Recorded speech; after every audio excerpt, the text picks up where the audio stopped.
तुकया भक्त मधुसूदन लेखांक 21.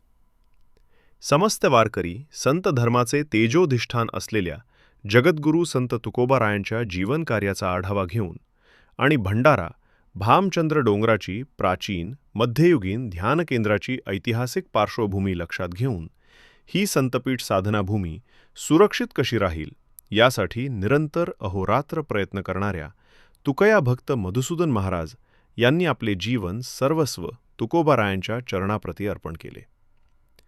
तपोभूमी भामचंद्र व भंडारा पर्वताचा स्थायी भाव, एकांत येथील पावित्र्य आणि निसर्गमयता अबाधित राहण्यासाठी संपूर्ण जीवन संघर्षमय बनवले. हा लढा त्यांचा व्यक्तिगत नसून वास्तविकपणे संतांचे पाईक म्हणून घेणाऱ्या आम्हा सर्वांचा आहे.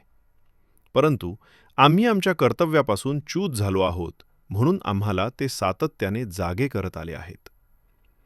जगद्गुरू संत तुकोबांची साक्षात्कार व तपोभूमी कशी वाचेल या एकमेव ध्यासाने तळमळीने ते गेले अनेक वर्ष या परिसरात वारकरी संप्रदायाचे निष्ठेने कार्य करत आहेत.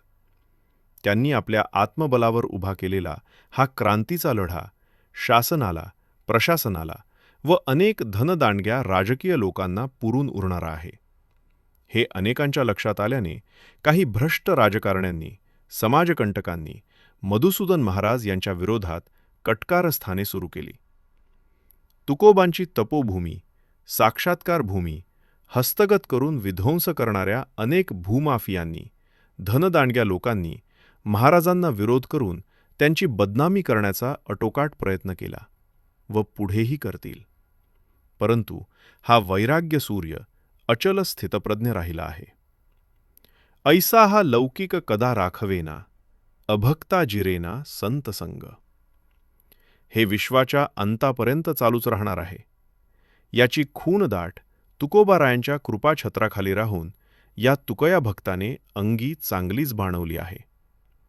शालेय जीवनापासूनच या अवलियाने आपले संपूर्ण जीवन तुकोबारायांच्या चरणी समर्पण केले असल्याने आणि जगद्गुरू तुकोबारायांची अभंगवाणी आपल्या रोमारोमात भिनवली असल्याने निंदकाचे घर असावे शेजारी. हे तुकोबांचे अभंगवचन त्यांना तुमच्या आमच्या सारख्यांनी सांगणे अनाठायी ठरेल.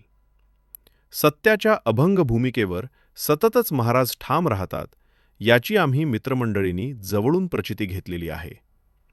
इति संकलन व लेखन विजय दनाने.